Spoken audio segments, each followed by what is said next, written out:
I wanted to ask, so comparatively, so Cam's a bit younger. How about the Binders? Like, where are they at in this? They're quite a bit younger, yeah? I think Darryn Binder's maybe like mid-20s, and I think, yeah, Brad's also late 20s. I think he's 3 years younger than me. I think in my last year in the 125 class, there was myself, Cameron Peterson, there was Stephen Odendahl, who won the Moto2 Spanish Championship. He's racing in the World Endurance Series now. There was Darryn Binder, Brad Binder. I mean, I'm trying to think who else. I mean, we had a stacked class. It's actually Yeah. crazy that most of us racing then ended up somewhere throughout Europe or in the series. Yeah, It's a huge crop that's still around the world. yeah, Like that's it's like one of those, we talk about it all the time, like finding those crops that just like linger for a long time. Yeah. Like the Pedrosa Lorenzo, like that crop is just finally moved out, and it's we find these like little generations that seem to have like just a stacked group, and then they last for a long time. yeah. I mean, I Right. think that's the same as the Superbike class now. You Yeah. got Bobiate, Heron, Gagne. You know what I mean? There's a couple of new guys like Sean coming in, but I think for the most part, those three guys have been at the front for the last Yeah. 8 years, Yeah. 10 years, really.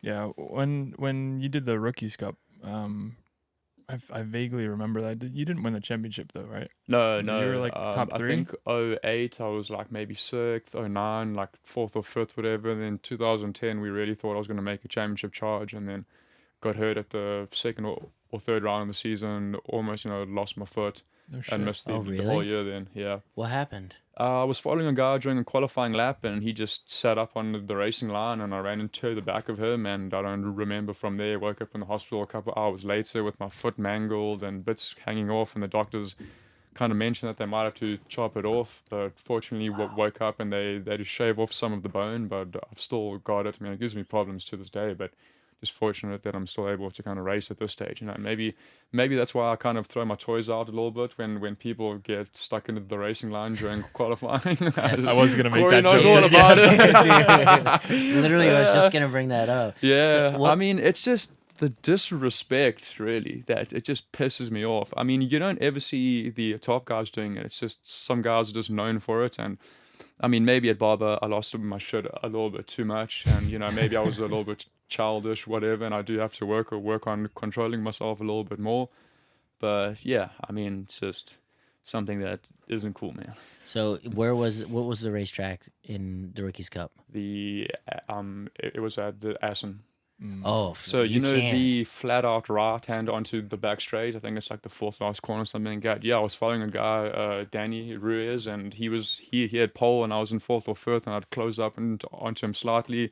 He looked back, saw me, and just shot off in the middle of the corner. I ran into the back of him, and that That's was so that really. sketchy. Wow. That's so Yeah. sketchy. Yeah, we were gonna talk about that. Like, that would make sense. Why?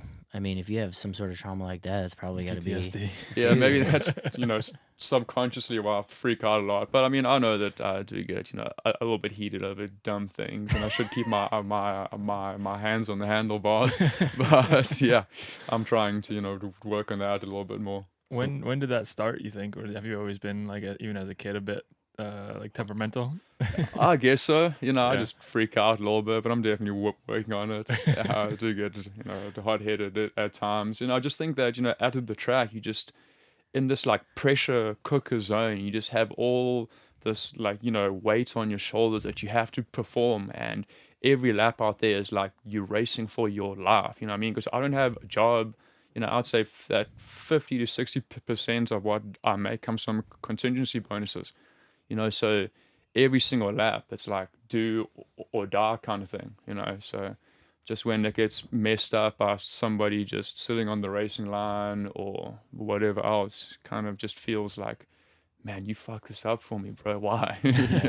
Yeah. Do you think that's a South African thing at all? Just the short fuse, because Campy's, Yeah. we talked a bit with him about being a little I don't hot-headed know. as well. And Maybe that's why we're such close friends. We're kind of similar there. yeah, well, I We mean don't the Binders too. I mean, I don't know if they're as hot-headed necessarily, but they're definitely loose. Yeah, in terms of like the way they ride and just some of the risks they're willing to take. I think. Do you think that comes from just like the way you were brought up, or the tracks you had to ride on and that kind of thing? Yeah, I mean, all of the tracks back home are pretty like short, bumpy. They're not maintained as well as these tracks. So I mean, granted, we do have beautiful tracks. So Kyalami, Volcom, that was a ex MotoGP track, but some of the other smaller ones like Swakorps, Midvol, Red Star, they're like very tight or twistier tracks. So when you make passes, you got to dive and lunge. And I just think that the South African way is just racing hard and doing things as hard as you can and flat out, really on the limit all the time. You got to have that limiter bouncer. Yeah. Yeah.